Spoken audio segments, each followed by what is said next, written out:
Ready to chase away those winter blues? I know I am. Let's take a trip around the world, shall we? We're going to explore how different cultures celebrate, light and hope and renewal during the darkest part of the year. Sounds like a fantastic journey. And we've got the perfect guide for this deep dive. The album Lumoj de la Mondo, Earth's Winter Celebration. It's a musical exploration of all these different winter traditions. Okay, so let's get started. The first one that caught my eye on this list is Diwali. It's celebrated by Hindus, Sikhs, and Jains. Yeah, Diwali. It's known as the Festival of Lights, but Yeah.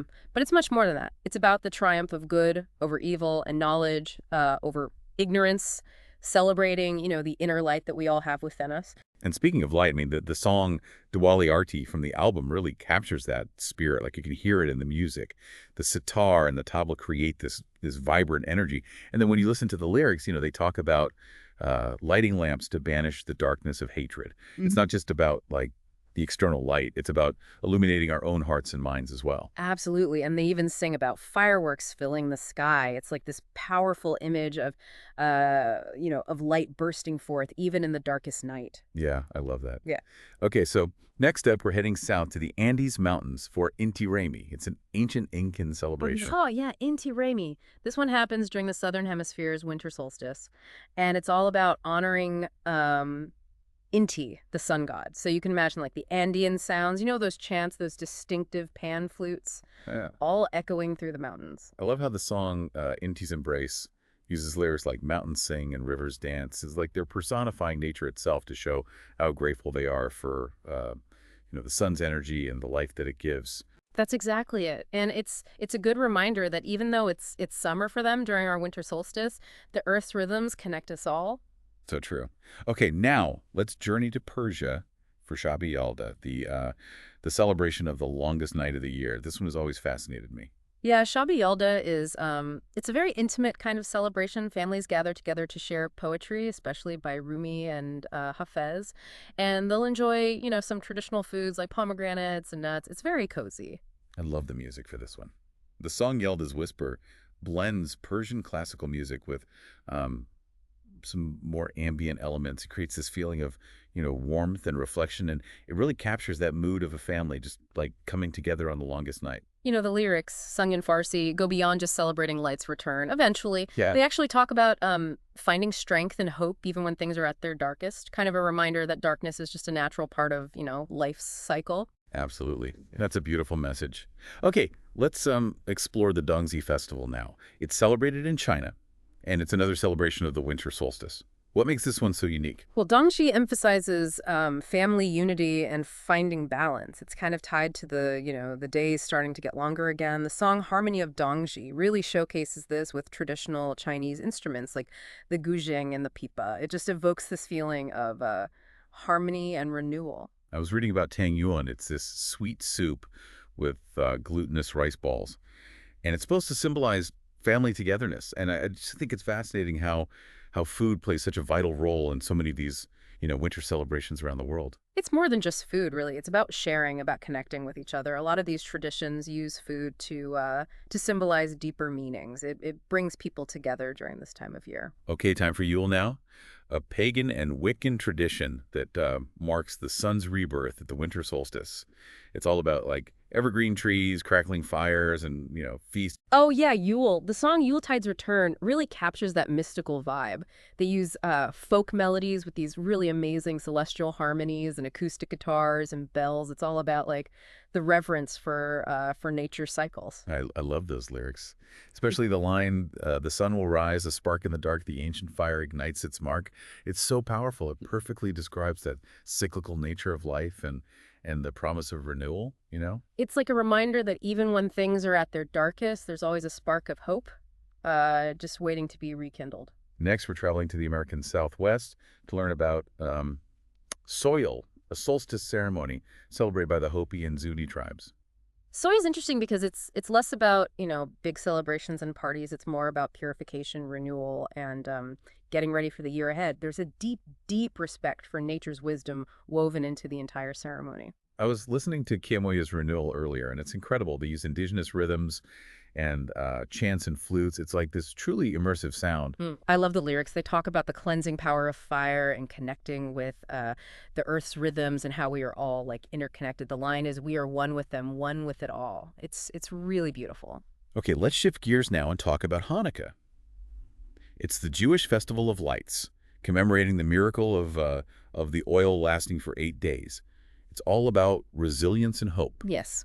The song, or Hanurit, which means the light of the candles, really captures that. They blend these joyful melodies with some more reverent tones, and they use traditional Jewish instruments like the klezmer clarinet alongside more contemporary arrangements. The lyrics are sung in Hebrew, and they tell the story of the miracle and how light triumphs over darkness. It's a good reminder that even a tiny spark can, overcome great adversity. It also speaks to the power of faith and the strength of the human spirit. Okay, now we can't forget about Christmas. It's a Christian tradition celebrating the birth of Jesus Christ. It's a time for peace and goodwill and love. The song Gloria in Terra is such a perfect example of that. It means glory on earth. And it uses choral harmonies and orchestral arrangements. Really beautiful, ethereal, divine celebration.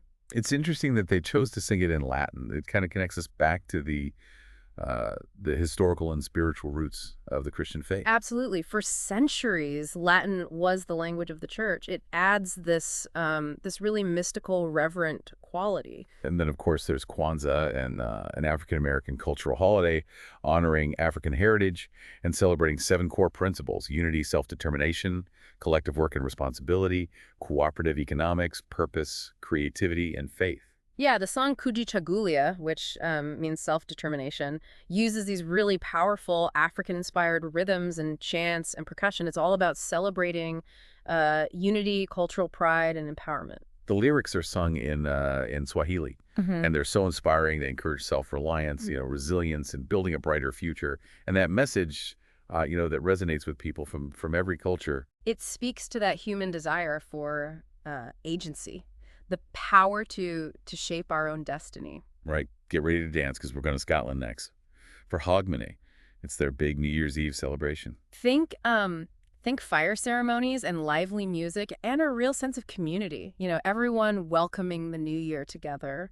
The song Auld Lang Syne on the album is it's just perfect. They use bagpipes and drums. So energetic, so festive, just like Hogmanay is known for. And those lyrics, some in Scottish Gaelic, are all about, embracing the new year and letting go of the old, celebrating joy, renewal, and that communal spirit that makes Hogmanay so special. And from Scotland, we're shifting gears a bit. We're going to Japan for Omisoka, which is a much more introspective tradition. Yeah, Omisoka is about cleansing and renewal, getting ready for a fresh start in the new year. And the song Omisoka no Misogi reflects that beautifully. It means the purification of Omisoka. And it uses these like minimalist melodies, very meditative sounds. It creates this feeling of serenity. It's all about cleansing your heart and mind, letting go of the past, and being open to the future. The lyrics are sung in Japanese, and they really evoke a sense of peace. And then last but not least, we have New Year's Day, celebrated pretty much globally as a time for hope, renewal, and new beginnings. The album celebrates this with a song called Dawn of Tomorrow, and it's filled with uplifting and unifying music. It really captures that feeling of a fresh start. I love how they chose to sing it in Esperanto. It's that constructed international language, that was designed to promote global unity and understanding. It's a brilliant choice. It perfectly captures the spirit of New Year's Day, which transcends, cultural and linguistic boundaries. It's a day for all of us to come together and look towards the future with hope. We've covered a lot of ground so far, but there's still more to explore. In the next part of our deep dive, we're going to delve into some of the lesser-known winter celebrations that offer these unique perspectives on light, hope, and renewal. I'm excited for this. Get ready to be surprised and inspired. We're going to be exploring traditions like Bodhi Day, Mutra Night, Human Light, and even the satirical Festivus. Stay tuned, everyone. We'll be right back to unpack these fascinating celebrations and see what they can teach us about our shared human experience. All right, welcome back, everyone. We're continuing our exploration of winter celebrations around the world. And up next, we have Bodhi Day. Have you heard much about this one? Yeah, Bodhi Day is a Buddhist holiday. It commemorates when Siddhartha Gautama achieved enlightenment and became, the Buddha. So I was listening to Beneath the Bodhi Tree from the album, and it's so peaceful. It's got instruments like the sitar and the flute, and they create this feeling of serenity. It's like, Yeah. you're right there meditating under the tree with him. Yeah, I noticed that too. And the lyrics are really interesting because there aren't that many of them. They don't go into the whole story of Buddha's life or anything. It's more about that stillness, that inner peace he achieved, like, enlightenment's an internal journey. That's a great point. Okay, ready for something totally different? How about 𝗧𗔔𗓉 Night? 𝗧𗔔𗓉 Night. Yeah, it's an ancient Anglo-Saxon pagan observance. It falls on the winter solstice. But unlike a lot of the other traditions we've been talking about, this one specifically honors female ancestors and deities. Whoa, that is different, and the music definitely reflects that. Night of the Mothers, sung in Old English, it's hauntingly beautiful. Choral harmonies and these like deep resonant drums. It's got this air of, mystery and reverence. There's one line in particular that stands out to me. Blood of wife in 𝗓𝗓𝗓𝗓𝗓𝗓𝗓𝗓𝗓𝗓𝗓𝗓𝗓𝗓𝗓, which roughly translates to blood of woman in the night of heroes to be. It's basically saying that women are the source of life, creation. They play a vital role in keeping the lineage going. It really challenges how we think about, gender roles and the divine. Yeah. Especially compared to some of the more patriarchal traditions that we often see. Yeah, it's a good reminder that there's so much diversity in how people view these things, especially around the winter solstice. Okay, so moving on to something a bit more modern. What about human light? Oh yeah, human light. It's a celebration observed by secular humanists, and it's all about embracing, reason and compassion and hope for the future. But without relying on any specific religion, it's about those shared human values. I was just listening to the song for this one, A Light for Humanity. Yeah. It's very modern. Uplifting electronic sounds, progressive beats. It's like, it's hopeful, but also grounded, like a call to action. I noticed the lyrics really emphasize finding common ground and working towards a better future. There's that line, in reason and kindness, we find our might. With compassion, we stand together as one, a world full of hope where justice is done. Really captures what human light is all about. Yeah. And it's interesting that this celebration was created fairly recently as like an alternative to some of the more traditional holidays. Shows that, traditions are always changing. Definitely. People are always finding new ways to celebrate what's important to them. It reflects, how our values change over time. Okay, so been looking forward to this one. Festivus. Not your typical winter celebration. Ah, Festivus, the anti-holiday, Made famous by Seinfeld. It pokes fun at all the commercialism and stress of the holidays, and it embraces simplicity and, well, unconventional traditions, let's say. The song Festivus for the Rest of Us is perfect. Such a lighthearted mix of like folk and pop music, and the lyrics reference, the feats of strength and the airing of grievances. Hilarious. It's a good reminder that not everyone enjoys the holidays in the same way, Yeah. Some people love tradition, but others want something a little different, and Festivus gives them that outlet. Maybe airing your grievances is good for you, Yeah. Get it all out. All right, last one for this part. What about Wren Day? Wren Days, celebrated on December 26th in Ireland. It's this folk tradition with music and dancing and processions. They carry around a wren cage or an effigy. The origins are a bit of a mystery, which makes it even more interesting. The song on the album, The Wren's Requiem, uses all these traditional Irish instruments, like the fiddle, the tin whistle, the bodhran, creates this really lively celebratory sound. But it's interesting because the lyrics, which are in Irish Gaelic, they're actually pretty melancholic. It's the story of the wren, this little bird that symbolizes, resilience, but also sacrifice. Wow, so there's this contrast between the music and the lyrics, huh? That's really interesting. Yeah, it adds another layer, doesn't it? Like, even within a celebration, there can be sadness, reflection, even mourning, maybe.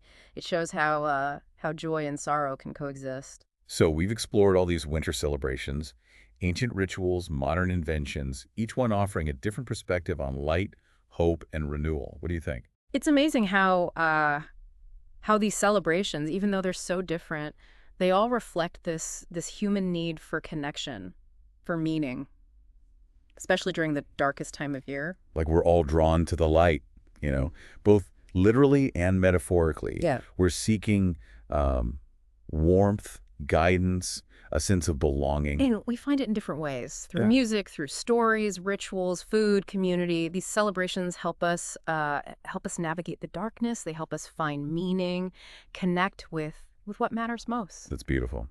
All right, in the final part of our deep dive, we're gonna think about these common threads. We'll explore how all these global celebrations can inspire us to find our own light, create our own meaningful experiences, during this season, and not just during the holidays, but all year long. It's a good thing to think about. How can we bring those themes into our own lives? Stay tuned. We'll be back in a moment. Well, we've come a long way, haven't we? From the Andes Mountains to the Scottish Highlands, exploring how all these different cultures celebrate winter. Amazing. And we've heard so much amazing music, ancient chants, modern electronic beats. It's like everyone's searching for the same thing, light, hope, renewal. Yeah, it really is. So as we wrap up this deep dive into Lumoj y Mondo, what are your final thoughts? What really stuck with you? The album ends with this statement about how universal these celebrations are. It talks about change, growth, rebirth, unity, hope, all these common threads that connect us all, no matter what traditions we follow. I love that because the music and the rituals might be different, but the feelings, Yeah. the things people want, they're surprisingly similar. Exactly. Think about it. The joy of Diwali, the serenity of _ōmisoka, the reverence for nature in Yule and soil, the focus on family and 𝗔𝗓𝗓 and 𝗑ᗕᗕᗓ. Even in Festivus, right? With all that satirical humor, there's still this longing for real connection. Yeah, it's like a reminder that these celebrations, they're more than just holidays, They're expressions of what it means to be human.